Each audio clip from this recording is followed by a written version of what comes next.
ድንግል ማርያም የፋሲካን በዓል ማክበርን ስታስብ የልጇን መያዝ ሰማች። ልጇ መከራ ወደሚቀበልበት አይሁድ ግፍ ወደሚፈጽሙበት ወደ ኢየሩሳሌም እንዲወስዷት ከሐዋርያት አንዱን ፈለገች። አይሁድን ስለፈሩ ሁሉም ጥለዋት ሸሽተዋል። ከጴጥሮስ ጋር ለመሄድ ጴጥሮስን ፈለገች። እሱስ የካህናት አለቆችን ስለፈራ ልጅሽን አላውቀውም ብሎ ሸሽቶ ተደብቋል አሏት። ዳግመኛ ስለ ወንድሙ ስለ ያዕቆብ ጠየቀች። እሱም ሲይዙት ልብሱን ጥሎ ሸሽቷል አሏት። እንድርያስን ፈለገች። እሱስ ከልጅሽ ጋር ወደ ከተማ አልመጣም አሏት። ቶማስም እንዲሁ ሸሽቷል። በርተሎሜዎስን ጠየቀች። ከሁሉ አስቀድሞ ሸሽቷል አሏት። ፊልጶስን ጠየቀች። እሱስ አንድ ጊዜም አልታየም አሏት። ማቴዎስን ጠየቀች። እሱማ ግብር ተቀባይ ስለነበር ከሁሉ ይልቅ ፈርቶ ተሸሽጓል አሏት። ሁሉንም አንድ በአንድ ጠየቀች። ከእርሱ ጋር ወደ ቀራንዮ ከሄደ ከዮሐንስ በቀር አንድም አላገኘችም።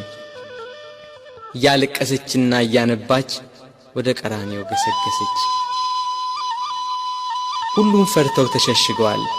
አንድስ እንኳን አብሮት የሚሆነው መከራውን የሚጋራው ባለመኖሩ እኒያ ጸሐፍትና የካህናት አለቆች ይግባኝ ብሎ የሚጠይቃቸው፣ ተዉ ብሎ የሚከለክላቸው፣ በቃችሁ ብሎ የሚያግዳቸው ባለመኖሩ በመድኃኔ ዓለም ላይ መከራና ስቃይ ያበዙበት።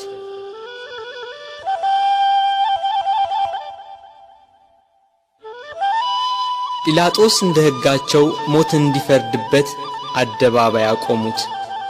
ሊቃነ መላእክት በመፍራትና በመንቀጥቀጥ ከፊቱ የሚቆሙለት እርሱን በአደባባይ አቆሙት።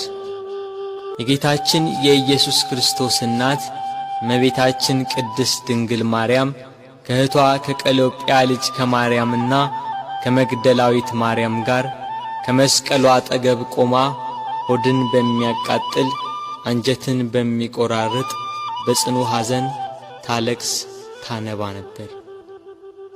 በድንግልና ስለ ጸነሰችው ስለ ተወደደ ልጇ ድንግል ማርያም ለምን አታለቅስ? 9 ወር ከ5 ቀን በማኅፀኗ ስለ ወሰነችው ልጇ ድንግል ማርያም ለምን አታለቅስ?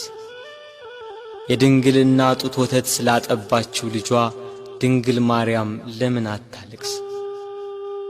በስደት ከሀገር ሀገር ተጉዛ በግብፅ በረሃ ስለ ተንከራተተችበት ልጇ ድንግል ማርያም ለምን አታለቅስ? ራሔል ስለ ልጆቿ የምታለቅስ ከሆነች ድንግል ማርያም ለልጇ ለምን አታለቅስ? ራሔል ከአንድ ቦታ ወደ አንዷ ይዛቸው ላልተሰደደችው ልጆቿ የምታለቅስ ከሆነ ድንግል ማርያም በስደትና በስቃይ ወደ በረሃ ለተሰደደችው ልጇ ለምን አታለቅስ? መቃብራቸውን ላላየችው ልጆቿ ራሔል የምታለቅስ ከሆነች ድንግል ማርያም የታተመ የልጇን መቃብር እያየች ለምን አታለቅስ? የ12ቱ ነገድ አባት ሽማግሌው ያዕቆብ ስለ ልጁ ስለ ዮሴፍ ያለቀሰው ለቅሶ ዛሬ አዲስ ሆኖ ተገኘ።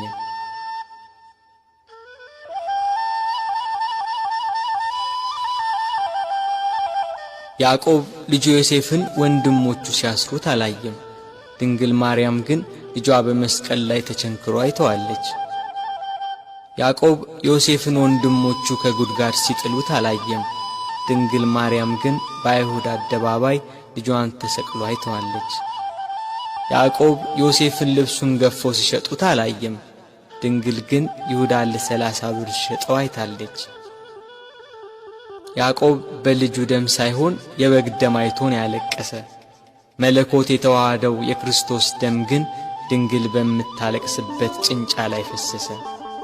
ስለዚህ አለቀሰች። ስለ ተወደደ ልጇ ለምን አታለቅስ?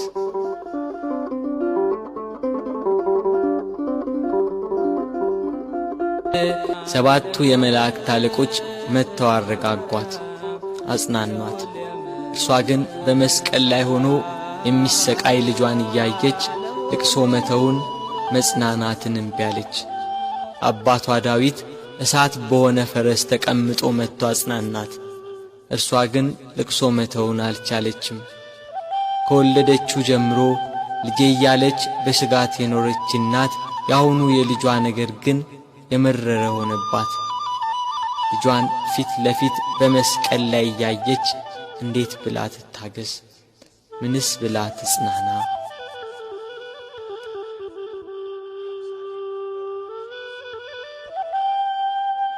አለመጽናናቷን ያየ ልጇ ወዳጇ እነኋት እናቴን ብሎ የወደው ለነበረው ደቀ መዝሙር ለዮሐንስ አስረከባት። የደሙን መፍሰስ የጎኑን መወጋት የልጇን ሞት ባየች ጊዜ ከሐዘን ብዛት እንዳትሞት ለሚወደው ደቀ መዝሙር ለዮሐንስም ከሐዘን የምታረጋጋ የመዳን ተስፋ የሆነች እናት በመስቀሉ ስር በመገኘቱ እነኋት እናትህ ብሎ የእርሱን እናት ሰጠው። በቀራንዮ ለሚገኙ ሕማምና ሞቱን ለሚዘክሩ ሁላ በዮሐንስ አማካኝነት እናት ተሰጠች።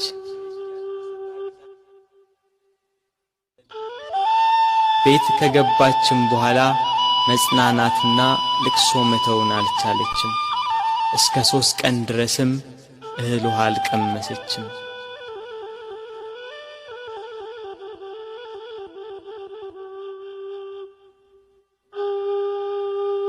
ፀሐይ አናት ላይ ስትደርስ ብርሃኗን ከለከለች።